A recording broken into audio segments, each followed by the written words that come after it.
Picture this. It's 1,000 years ago. You're standing on a fog ridge in what will eventually become northern Georgia. The Cherokee haven't arrived yet, but someone is there.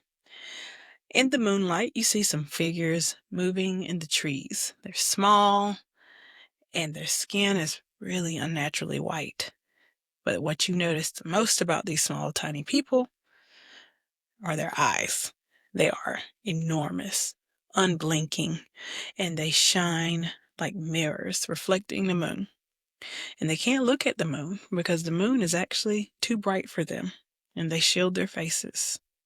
The Cherokee called them Yunwi Junsi, and European colonizers would later call them moon-eyed people and twist their story into something unrecognizable. And tonight, we're separating the truth from colonial fiction. Stay tuned.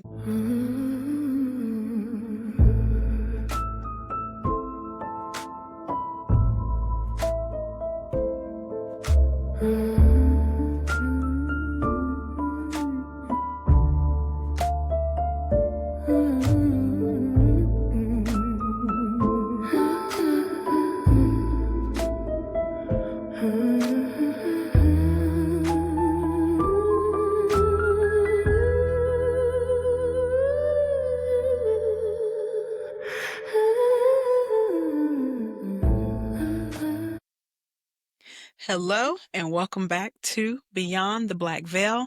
My name is Crystal, your mistress of the mystic, your paramour of the paranormal.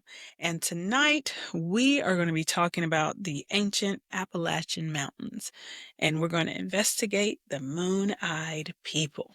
Now, this is one of the most misunderstood legends in American folklore. And what makes this story different is from most paranormal topics, when you think about paranormal, there is a large understanding that this truly might not be real or founded in any truth. Not necessarily all pieces of paranormal findings, but a lot of times people are suspended in disbelief in even if there are some people who do believe it. For the moon-eyed people, there's actually evidence that they existed. Stone walls that shouldn't exist. We have statues with these haunting, giant, oversized eyes, and just centuries of oral tradition. So there's actually proof, there's evidence that these moon-eyed people may have actually been here. But there's also a history of white colonizers taking indigenous stories and rewriting them to serve their own purposes. A tale as old as time. And I'm not going to pretend that it didn't happen, and we're going to unravel some of the truths. So we're going to do this right. We want to honor the Cherokee traditions this legend actually comes from and call out the nonsense that got layered on top of it and see what's actually left when we strip away the lies. So let's get into it. All right. Well, the first written record of the moon-eyed people, this was around 1797. It's actually, if we take a little trip from the Appalachian Mountains, we go all the way over to Philadelphia. This will be when we introduce a physician named Benjamin Smith Barton, who published a book called New Views of the Origin of the Tribes and Nations of America. And in it, he recorded something that a man named Colonel Leonard Marbury had told him. Now, Marbury was actually in the Revolutionary War. He was an officer, and he was kind of a liaison between the U.S. government and the indigenous nations in Georgia. Now, according to Barton, Marbury said that the Cherokee told him that when they first arrived in person in the region, they found it possessed by certain moon-eyed people who they could not see in the daytime, and they said that these wretches were expelled. And just let's repeat the word there, wretches. Okay? Really? Really? Well, that's Barton's word. It's not the Cherokee's word. And it tells you something about how colonizers approach these stories. Surprise, surprise. They're already framing the Moon-Eyed people as inferior when you think about it and break this down. And that's something when they're talking about these Moon-Eyed people, they're looking at them almost as something to be conquered, to be expelled, almost like a pest. That mindset, man. But anyway, but notice that the actual description says, you know, people who couldn't see in the daylight, light, people whose eyes were sensitive, and they were so sensitive that, sunlight was almost blinding for them. So they called them moon-eyed because they could only see by the moonlight and not even really the full moon. That was even almost too bright. So that's where that term moon-eyed people came from. Now, this is where it gets a little bit complicated, so bear with me. Around the same time, Tennessee's first governor, John Sevier, allegedly had some conversation with the very real Cherokee leader named Oconostata. Now, according to later accounts, Oconostata actually described this ancient war that was waged against white people who built stone forts and who came from across the Great Water. And apparently these people were supposed to be Welsh. All right. So that's from John Sevier's account. Now, let's be real about something. We don't actually even have Seville's original letters. We don't have anything written, nothing that's actually claiming that this is actually a real quote or that shows that this conversation even happened. So basically, we're just trusting this man and his word. So there's that. Yeah. And I really think that these letters had a very specific agenda, if you will. Now, this is where we're talking about the colonial rewrite of this. This is where I need to get a little real with y'all because it gets a little ugly, as it does when you're thinking about indigenous people and colonizers. Those two things don't go together in history because one side of this equation is just plain trash. And the other side of this equation is just trying to survive, trying to live on the land that is their actual land. And you got these people over here that want said land. So just the tensions are going to exist because, like I said, trash, trash, trash, trash. Anyway, so in the 18th and 19th century, there was a popular myth among white Americans that ancient earthworks and stone structures across the continent weren't actually built by indigenous people. Because why would you give people the credit where the credit is due? You know? They were built by some lost white race, and the Indians had supposedly destroyed said lost white race. That's racist. Yeah, and it's fantasy, and it was on purpose. If white people were here first and the Indians drove them out, then taking Indian land wasn't a conquest, it was reclamation. So it basically gave them a reason and a means to justify their disgusting, evil acts to take land and murder indigenous people. That they had just, as we are in today, rewriting history. What's new? Because we deal with that right now, do we not? Anyway, when we look at this racist fantasy, it's basically a way to make them feel better about themselves and the realities of what's actually happening. The Trail of Tears, and maybe I should have put, and sorry, I will, put a trigger warning in the notes. There is a trigger warning. We are talking about, the forced removal of indigenous people. So when you look at the Trail of Tears, this was the forced removal of Cherokee and other nations from their homelands around 1830. Now, this happened in the exact intellectual context that we're talking about, and the same people promoting the lost white race theories are the ones that are basically justifying genocide. So when you think about this legend of the moon-eyed people, it really kind of got wrapped up in all of it. Now, there is a theory, it's called the Welsh Prince Madoc theory. And this theory claims that in 1170 AD, a Welsh prince sailed to America and established a colony. His descendants supposedly became the Moon-Eyed People, or the Welsh Indians. I'm gonna let that sit for a minute. Okay. Anyway, there's various explorers that claimed, this encounter to exist. Whatever. Here's the truth. There is zero, and I mean zero. Can it be a negative? There's no such thing as negative zero. But if there was, this would be negative zero. There's no credible evidence that this ever happened or any of this, obviously. Come on, let's be real. There are no archaeological artifacts. There's no linguistic evidence. There's no DNA. There's nothing. This is not real. This is fake. This is a lie. Okay. There's nothing. This is just a legend. It's a story. Made up story.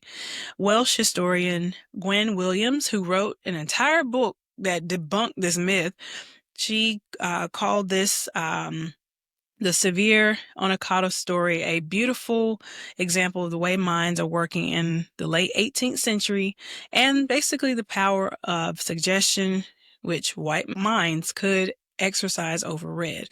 So basically saying this is a way that white colonizers could fantasize to make themselves feel more powerful than Indian people. She used the term red. This is just directly from the quote, but that's just absolutely not how we refer to our indigenous brothers and sisters.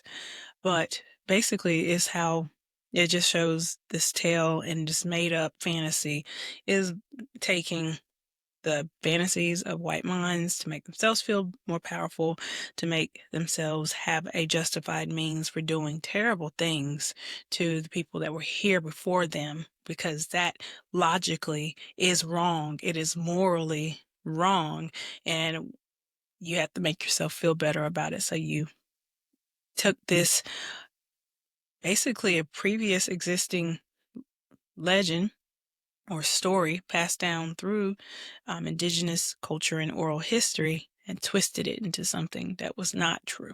So let's talk about the actual story of the Moon-Eyed People and what it actually is.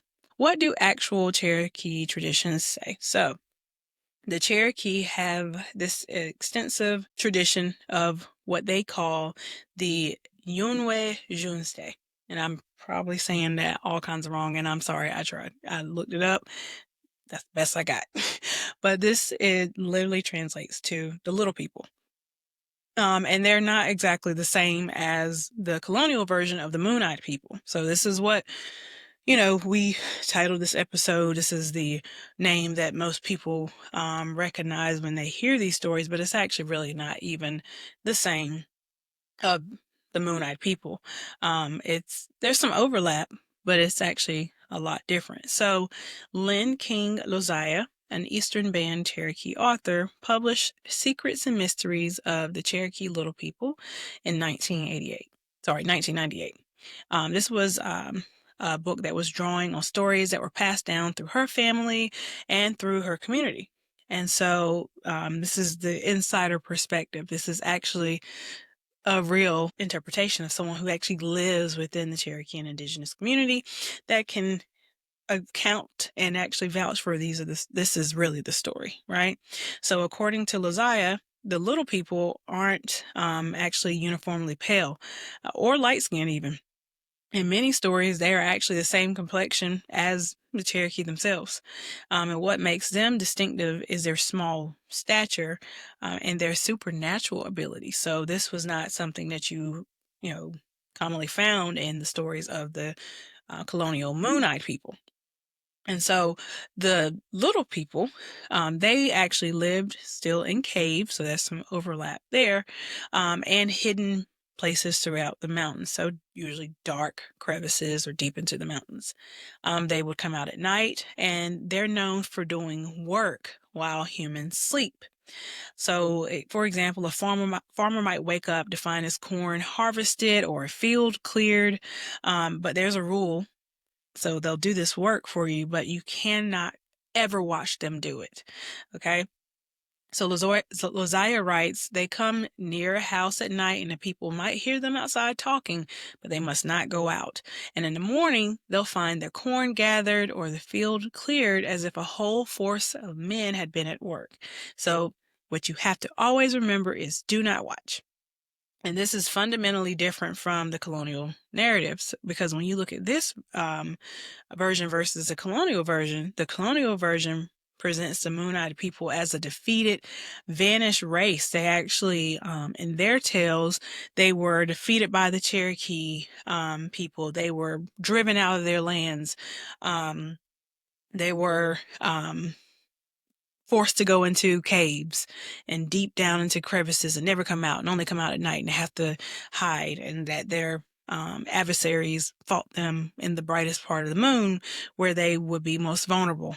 So, or they were to be expelled wretches, as the other quote earlier said. So they were not, in those stories, these more powerful smaller beings. So when you look at the Cherokee version of the Little People tradition, this actually presents them as still present, like they still exist.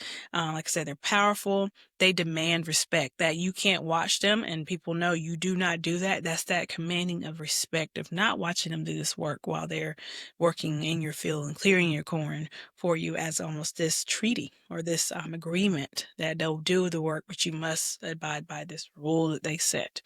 They didn't lose a war. They didn't disappear. They're very much so still present. You just can't see them. And they just withdrew from human sight into the deep, dark places. So according to, like I said, their tradition, they're still here. Now, when you look at the evidence, like I spoke to earlier, of, what evidence do we have that these smaller statued people exist? And this is where the Fort Mountain Wall comes in. And it is still there to this day. So this is actually in Fort Mountain State Park. This is in Murray County, Georgia. So it's about 90 miles north of Atlanta.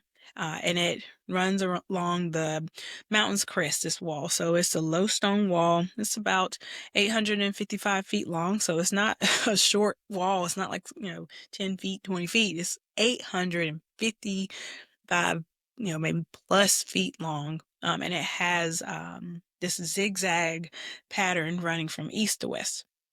And it ranges from around 2 to 6 feet, so about 4 feet on average across the expanse of the wall. And there's no mortar. It's literally just rocks that are fitted together by hand. And what's really cool about it is because not only are they fitted together by hand for the entire 900 almost feet of this wall, if there were natural parts of the landscapes like large boulders that really can't be moved by a human or even a couple of humans, they just built this wall. They built it in that boulder into part of the wall. So you'll notice like the smaller rocks, and then you'll have this giant boulder or any outcroppings along that ridge that are kind of naturally built into this zigzagging wall for this full 900 feet. So basically they made the landscape part of the structure. So archaeologists date this wall somewhere between 500 and 1500 CE, so Common Era.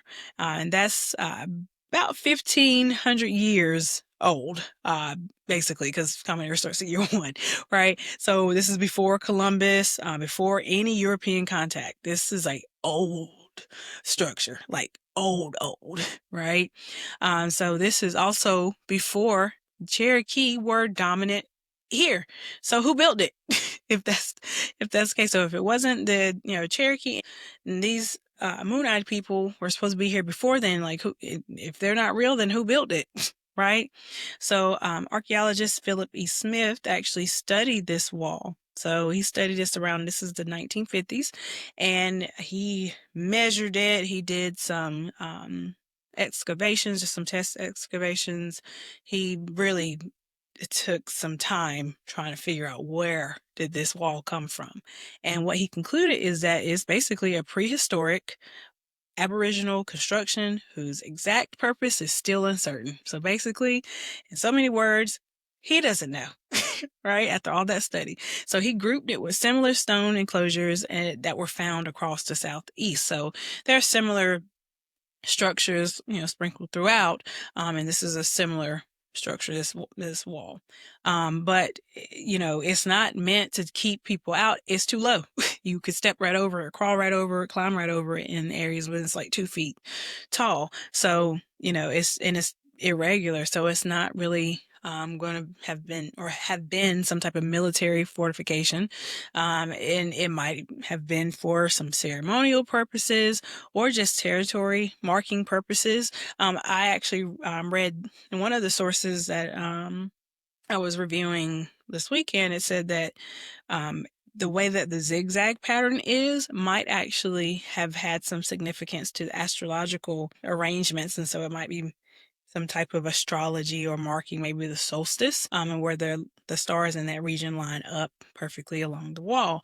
And so that could be another purpose, but nobody, like I said, truly knows why this wall was there. And a Georgia historical marker was erected in 1968. And basically it states that the wall was built by the Moon-Eyed people. And it says that on that marker, they were annihilated during a certain phase of the moon. But this is actually based off of what Emmanuel Stewart, the park manager, has said, and he's been interviewed multiple times about this, rightfully so, because this is a strange legend in the park that he is the manager for. But he says in his interviews, quote, "The legend of the Moon-Eyed people is not a major part of Cherokee history and culture." All right. And so this is the tourist version of this legend.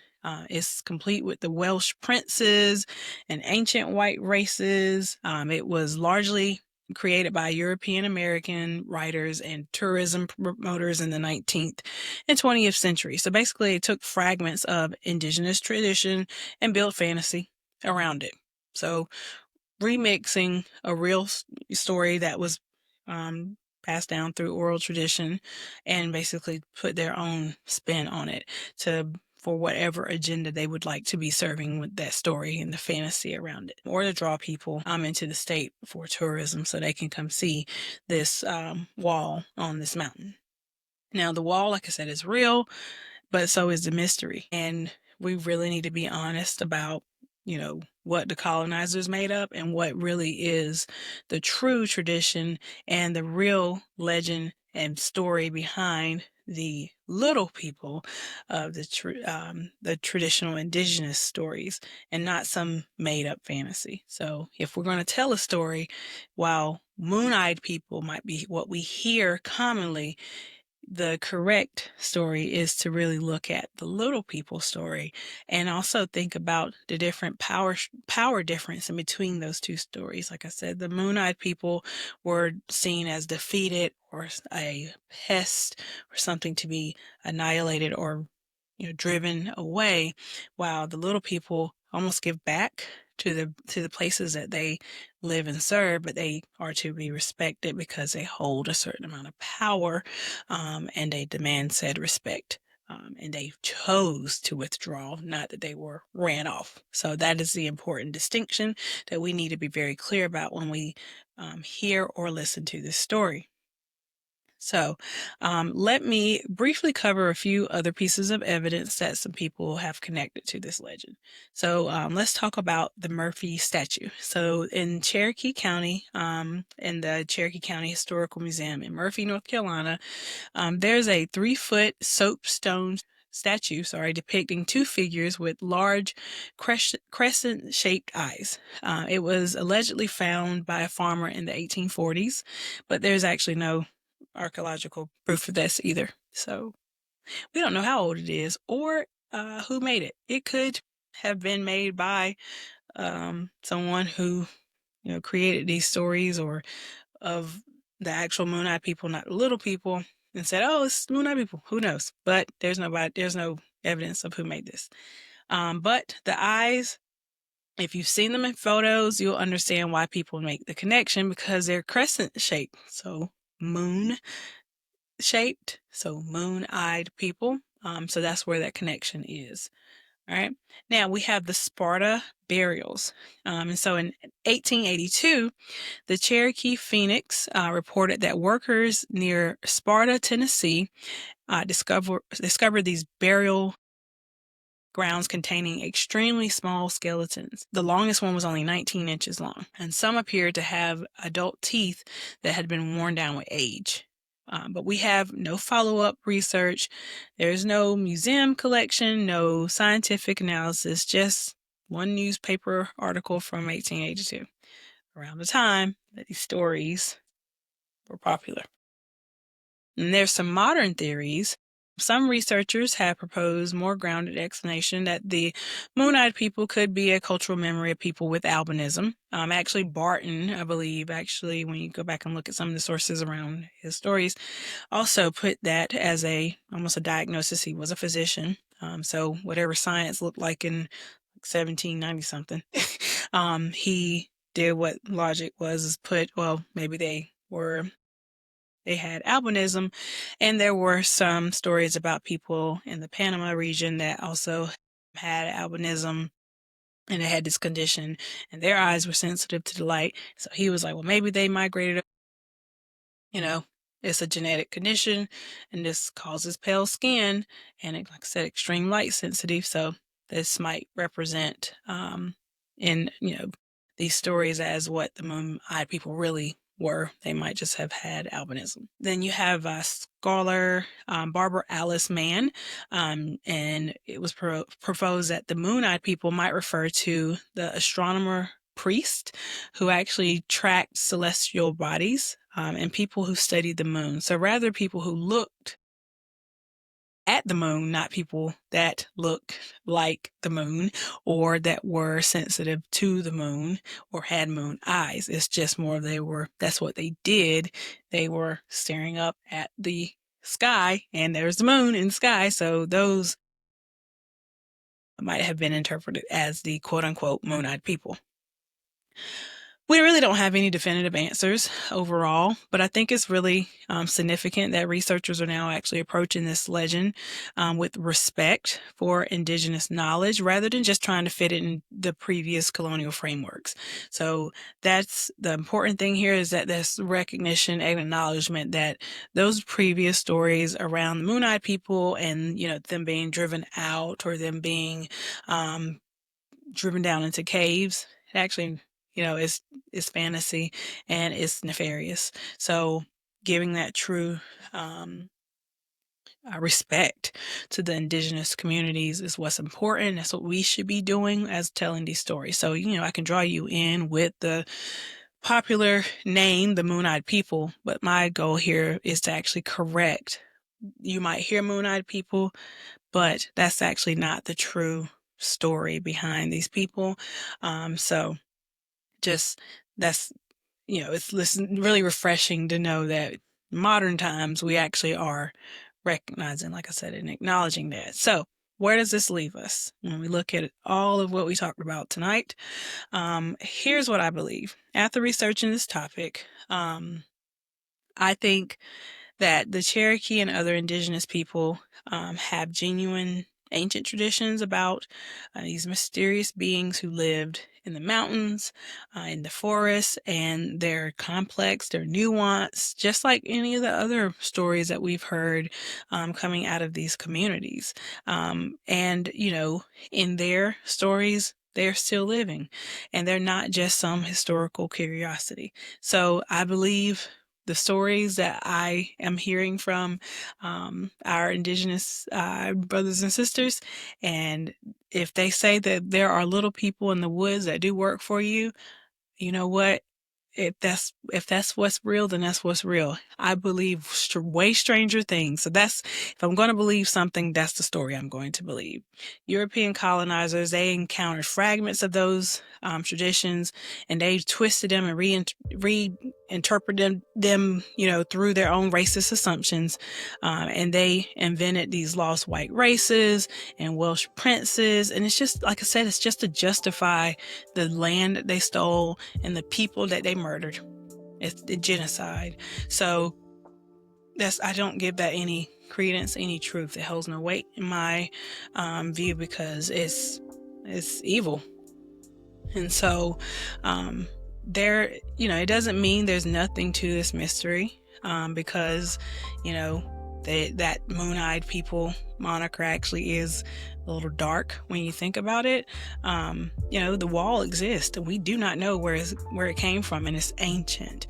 We don't know who built it. And the Cherokee little people tradition, it describes these beings that don't necessarily fit into the category of human or spirit, and it's kind of that somewhere in between space. And so if the original stories are describing something real and not this lost white race, and we don't really know. And I can't tell you what to believe. It's up to you. But like the stories say, if you happen to hear some tiny voices outside of your window, if you are visiting the Appalachian region, or you see a small person running through the woods that comes up about knee high, maybe don't look at them, okay?